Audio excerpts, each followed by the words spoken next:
back, everybody, to Funkista TV. Good morning, good afternoon, and good evening. There is this news making round everywhere regarding the former Labour Party presidential candidate, Peter Obi. And this matter concerns the River State people. Yesterday, somebody like Timmy Frank commented on this same matter. Timmy Frank is a prominent PDP member, People Democratic Party. Now, the former Labour presidential candidates, when be Peter Obi, don't come out, come weigh in on this particular issue. According to them, this report about River State is a very, very serious issue. When people like Peter Obi and Timmy Frank and many, many prominent politicians in Nigeria railed against federal government, instructing the courts, to halt allocations. Allocations of funds, which the governor and the River State people are supposed to receive. Now, the news, they tell us, say, court, they're not going to release the allocation because of political reasons, because of many, many reasons. Now, Peter Obi not come out, come claim, say, now because of FUBARA, but somebody like Timmy Frank don't come out, claim, say, then they try to remove FUBARA if FUBARA not comply with Bola Ahmed Tinubu's administration by joining APC. That one, now waiting somebody like Timmy Frank, they tell us regarding this particular decision from the court.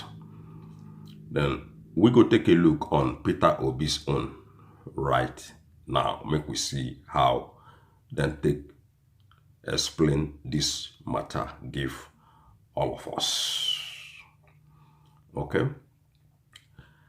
I have stayed away from state matters, but this curious decision demands our attention. Peter Obi. Now, make we take a look on the decision when Peter Obi they talk about. Former governor of Anambra State and Labour Party's presidential candidate, Peter Obi, he don't come and react strongly to the Federal High Court's decision to stop the Central Bank of Nigeria from releasing allocations to the River State government. In one particular post shared on his official X, formerly Twitter handle, Obi expressed concern over the judgment, stating that it demands attention and should be immediately revised. I have largely stayed away from matters specific to states, but a recent court judgment halting allocations to the state and resulting consequence demands attention.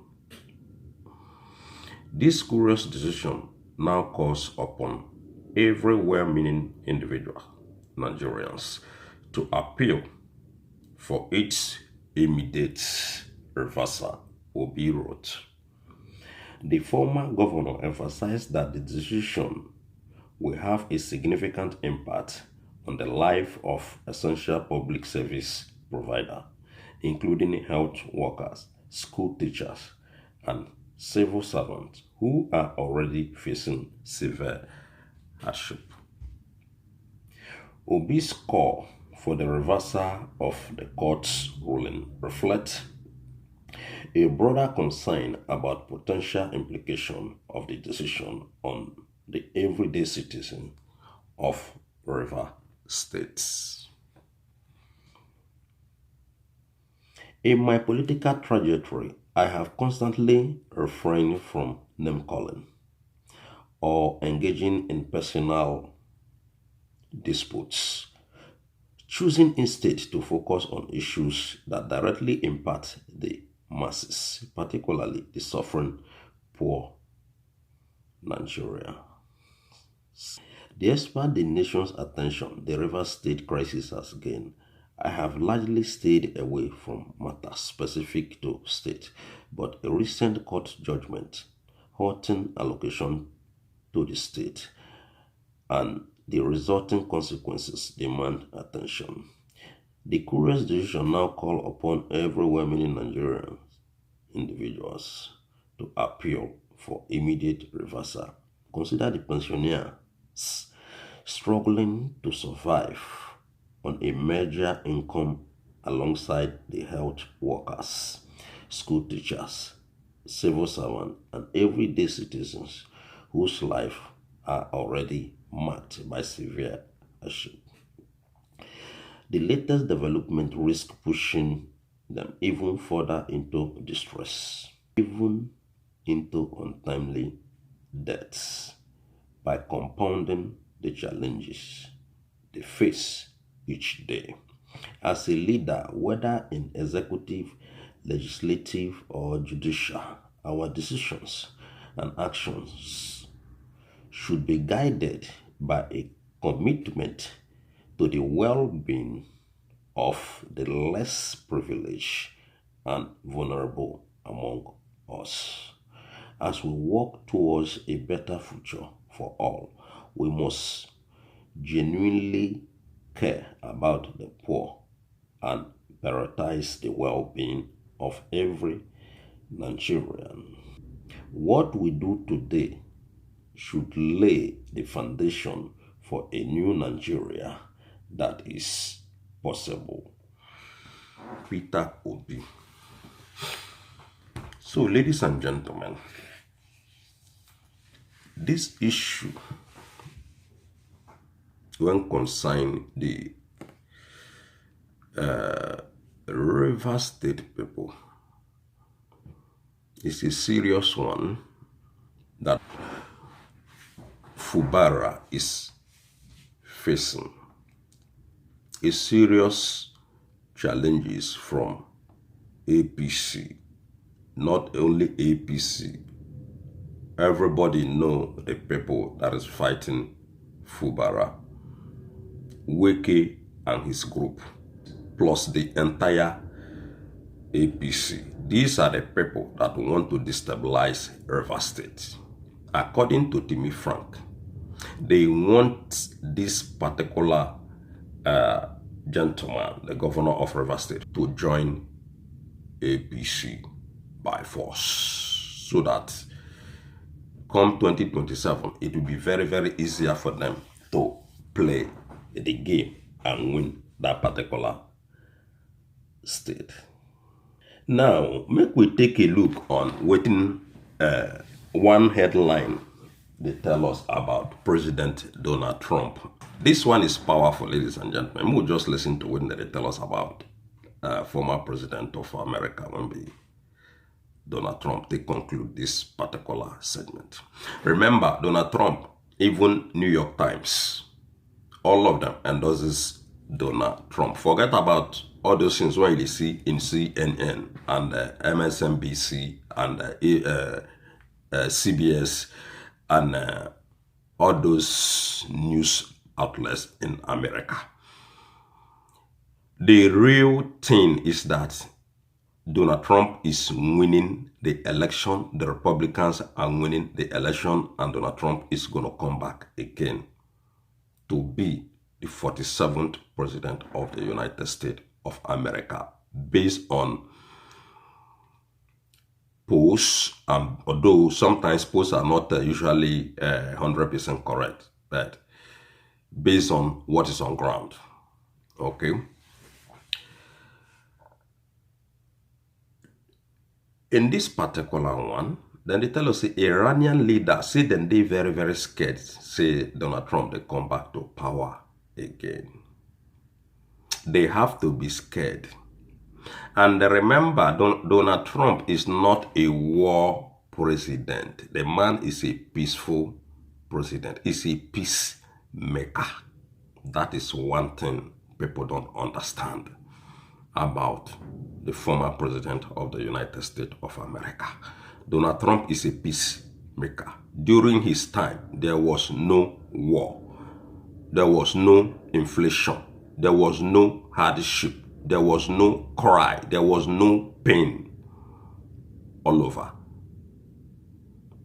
During his time, it was all love and peace all over the world. So that is why people are now waking up to the truth that Donald Trump is truly a peaceful president.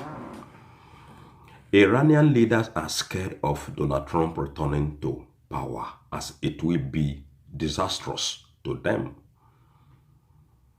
Remember, many claims don't come out when they tell us Iranians, they have almost 5 assassins laid outside. Now, 2 are caught already. All right? People who are aiming to gun down the former president of America. Remember, Donald Trump killed one of their highest ranking military leader, Wemby Soleimani.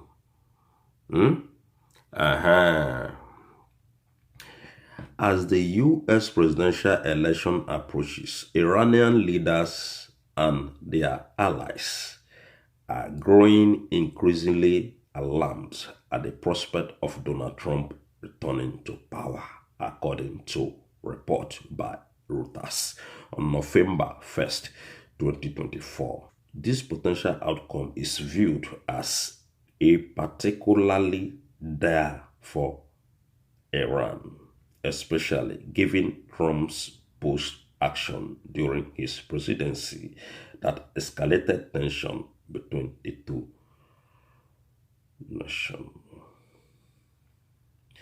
During his previous term, Trump withdrew from the 2015 nuclear deal and targeted key Iranian military figures, action that have left Iran's leadership wary of what a second Trump administration could mean for their national security.